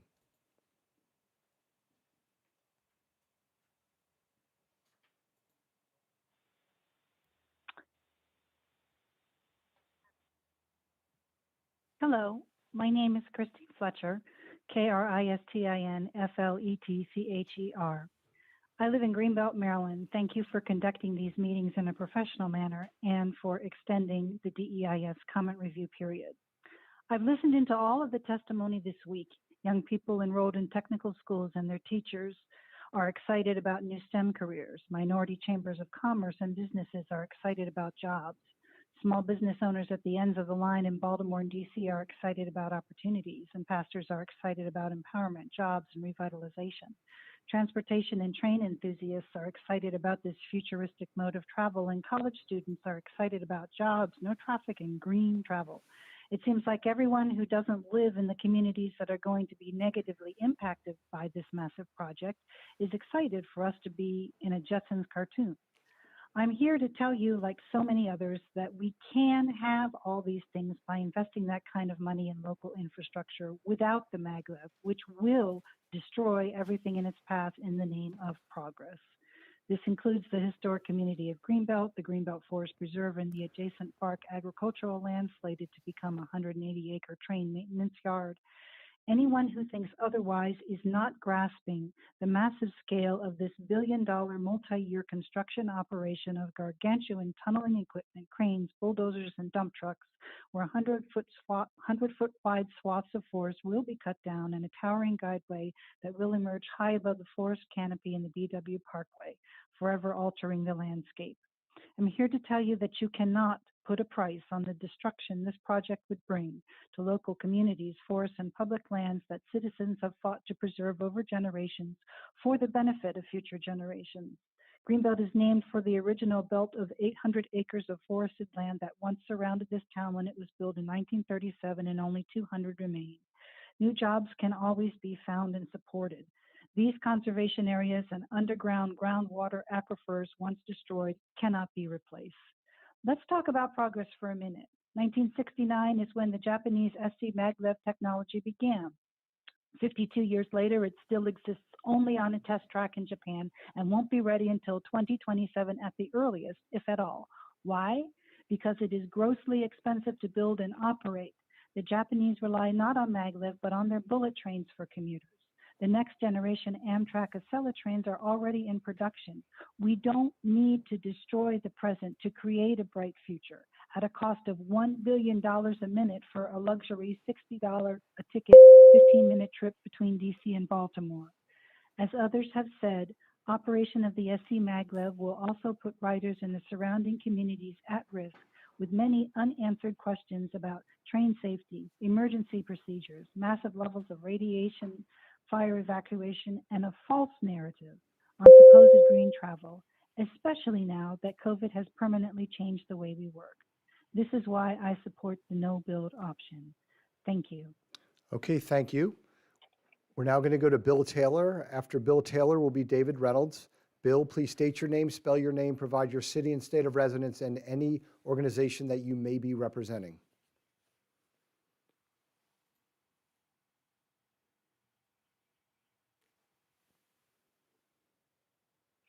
Good afternoon, everyone. My name is William Taylor, WILLIAMTAYLOR.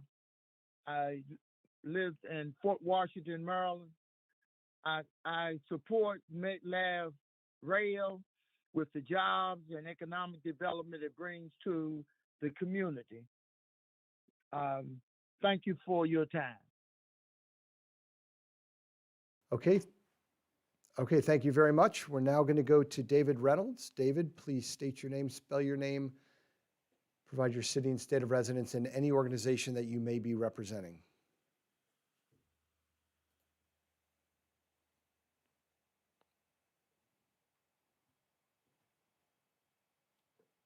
Good afternoon. My name is David Reynolds. I spoke earlier this morning in support of the no-build option. I haven't changed my mind in the last 4 hours. I've listened to the testimony from business people, citizens, people that live in the area, people in which the train will go under their property. I've listened to people who will have testified that the train will permanently destroy the wetlands of Greenbelt, in addition to BARC, the federal facility, in addition to the Patuxent Wildlife Refuge. I've lived in Prince George's County for 37 years. I've been a teacher in the Prince George's County public schools for 35 of those years. I currently teach kindergarten at a school close to my house. The students from that school live in Lily Gardens. They're poor, they're immigrants. I don't hear anybody speaking for my kindergarten students. I haven't heard anybody under ninth grade age speak for or against Maglev. So I'll speak for them. They're going to have an exhaust station right across from their apartments. They're going to have the train go right under their apartments where they live. They're going to have the train go right under the school where they go to school. Added up, that's 24 hours of noise, vibration. That's not fair to the kindergartners. It's not fair to anybody who lives anywhere near the area the train will be built. Speakers have said it will build jobs. How many jobs will it bring? That hasn't been proven. How many good jobs? How many jobs go to Prince George's County residents? Or how many of those jobs go to high-tech Japanese firms in order to get someplace from point A to point B faster?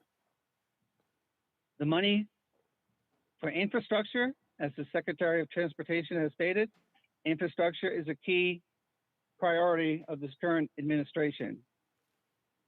However, it can be done via Amtrak. It can be done what is existence. Why tear up something that works? Why tear up the environment? Why tear up people's lives and homes when people will not, excuse me, people whose place is torn up do not live there and will not support the Maglev. It's been said that there's more to life than getting from one place to another faster. All this does is get people there a little bit quicker, and it gets them to Baltimore, Washington International Airport. It doesn't get them into Baltimore. It doesn't build any jobs in Baltimore City. It's not going to build any businesses in South Baltimore. I understand people need jobs, and I support that wholeheartedly. However, SCMaglev does not do any of those except, Mr. Reynolds, as I you need to mentioned wrap before, up. tear up the lives of the 5 and 6-year-old students and where they live. Thank you very much for your time. Okay, thank you, Mr. Reynolds. Okay, at this point, it is 3:47 p.m. This session, our final session, will end it's actually 3:48 in 12 minutes at 4 o'clock, but we do not have any other individuals who have registered to provide testimony enter the speaker's queue. Is back? Okay, I'm sorry. I just got some news that we do have someone who's in the speaker queue, so we're going to go to that person. Just give me one moment. When I get an indication, we will go there. Okay, just hold on, please. Caller 7373, we see that you are entering the speaker queue, but we don't have you there yet, so just one moment. Okay, we're going to go to caller 7373. Please state your name, spell your name, provide your city and state of residence, and any organization that you may be representing.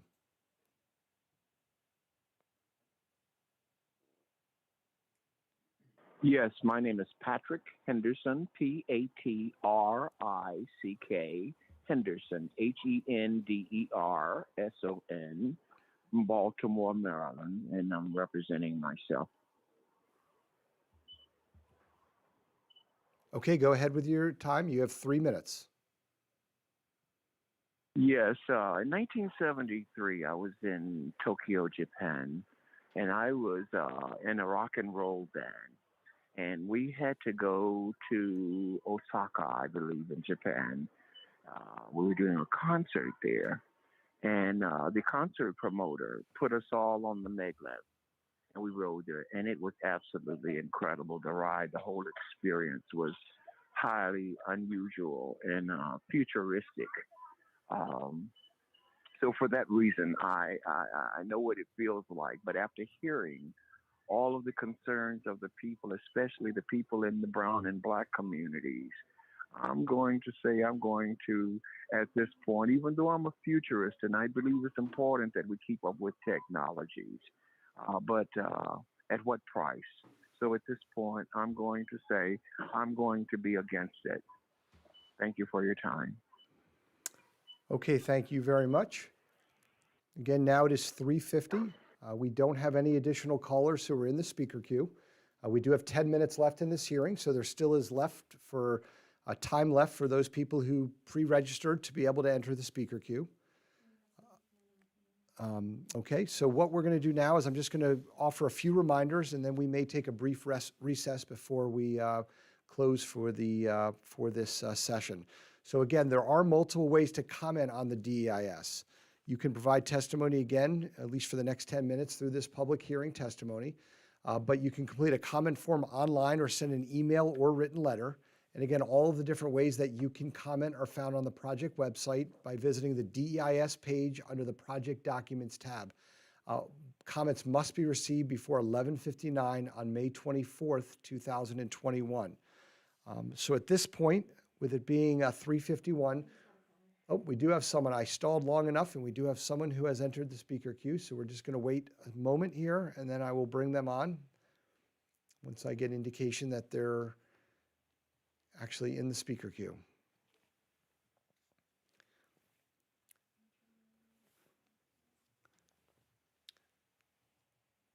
Again, as we're waiting, if you did pre-register, there still is time. You can call the phone number, enter your access code, listen to the entire welcome message, then you'd press the star key, then the 3 key, and you'll come into the speaker queue. Are we ready? No? Okay, just give us another couple seconds here.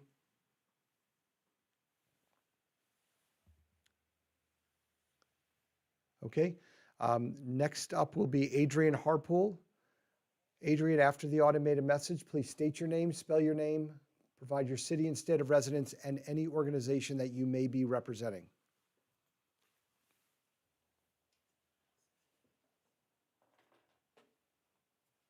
Good afternoon. My name is Adrian Harpool. That's spelled ADRIAN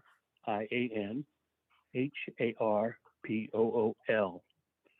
And I'm in Baltimore, Maryland, and I'm representing the Greater Baltimore Black Chamber of Commerce. Okay, go ahead. You have up to 3 minutes. I've heard a lot here. Okay, I've heard a lot today as the program is concluding about the challenges that this may represent to some communities. I have to just think back as we look at how this community, how the Baltimore region progresses. We are in a really challenging place right now in terms of our economy. On a local level, many of us are suffering. I'm a small business person who's had a major downturn in my business as a result of the pandemic, but quite frankly, didn't have the brightest picture prior to that. I look at how our country has benefited from things like the interstate highway, and there have been some challenges along and throughout the years. We know many minority communities were decimated as a result of poor planning and in some cases, very intentional planning that eliminated some neighborhoods to make way for the superhighways. Looking back on all of that, as unfortunate as it is, now some 50 years later, 60 years later, we're traveling those roads every day to and from work, to and from school, visiting family and friends, and moving across the region, and we use those going across the country. And I think about the sacrifices that were made at that time and how it may have seemed like a large cost. But I also contrast that with the convenience that all of us have in being able to utilize those highways, getting to and from work and the like. And I also looking at this from the standpoint of the unemployment, particularly in Baltimore, that we've suffered. People are underemployed, in some cases underskilled, and the opportunity to create jobs and create a new pathway for us to connect this region, both from Washington. I know many people here don't go to New York every day. We may not go to Philadelphia every day, but the opportunities that this will create for commerce when our communities are more accessible due to this maglev train, I think, are something that we shouldn't overlook. We shouldn't overlook the potential economic value short term for the jobs and contracts that come as a result, and we shouldn't look we shouldn't look away from or ignore the opportunities long term, which again will tie this region together in a way that it hasn't before. I see that this historic picture of the train that connected the Pacific Railway with the Eastern Railway, and imagine where this country would be if that connection was never made. So I encourage us all to think forward. I won't say go west, young man, but I will say we do need to think a little bit more forward toward our future and see how we can all support this effort and see how we can participate as we're doing now with some intentional thinking that safeguards those who might be thinking that they'll be ill-affected. Thank you. Okay, thank you. Our next caller is caller 3761. 3761, please state your name, spell your name, provide your city and state of residence, and any organization that you may be representing.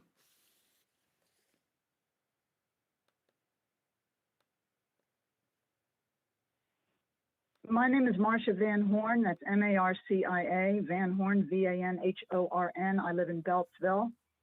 We've monitored nest boxes for cavity nesters on the proposed maintenance site since 1994, taking over the trail from the Beltsville Agricultural Research Center scientist who became the founder of the North American Bluebird Society, which has affiliates in every state, back in the 1970s.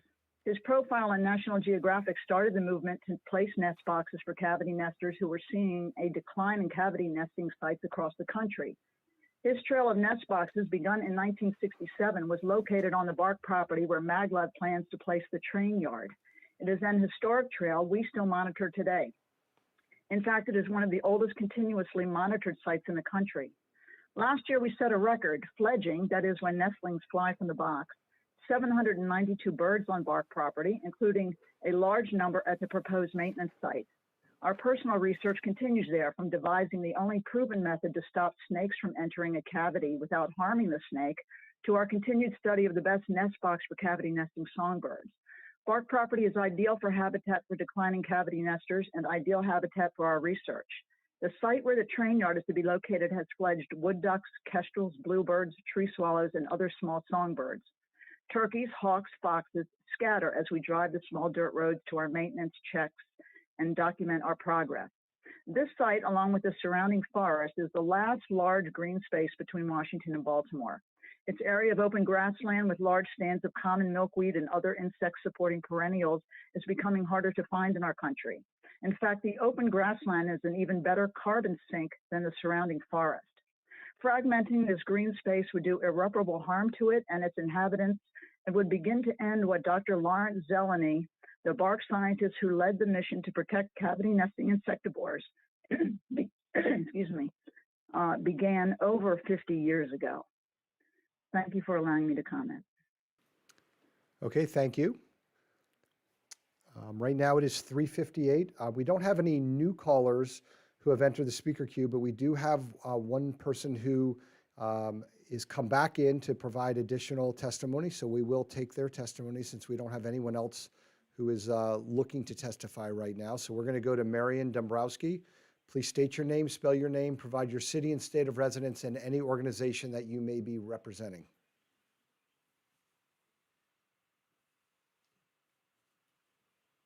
Hi, thank you. Thanks a lot for letting me speak. I haven't heard anyone talk about the issues that I have, so I really felt it necessary to bring these up. My name is Marian, Marian Dombrowski, Dombroski. I still live in Cheverly, Maryland, and I'm still a 40-year resident of Prince George's County. Can you hear me? Yes, we can. Go ahead. You have 3 minutes. Okay. Okay, I'm sorry. I represent my family and my community.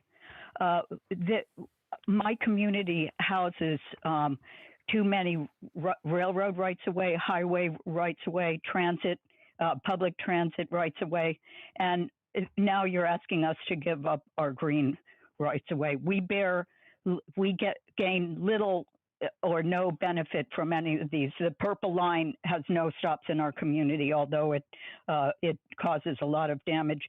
Amtrak, the Baltimore-Washington Parkway, the Metro, nothing close enough for us to use.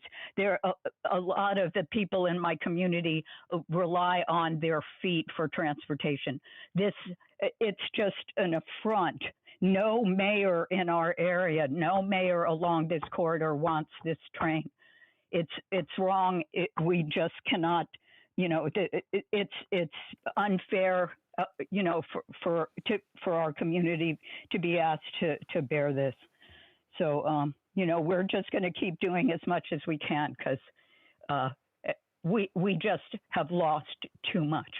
Okay, thanks. Of course, no build option. Okay, thank you. So it is 4 o'clock. We don't have any other callers in the speaker queue, and this is our closing time for this session and for these public hearings. I do want to let people know that obviously we have just concluded our public hearing testimony, but there are multiple ways to comment on the DIS, which will continue. The public comment period will not end until 11:59 p.m. on May 24th, 2021. So you can go to the project website, which is bwmaglev.info, to find the different ways that you can provide your comments, comment form online, or send an email or written letter. And again, you have until 11:59 p.m. on May 24th, 2021. So again, it is right now 4:01 p.m., and this concludes the live testimony session and our public hearings. On behalf of FRA and M.MTA, we want to thank everyone who took the time to provide public comments. And again, we thank you. The comment period ends on May 24th, 2021. We thank you, and this ends our public hearings.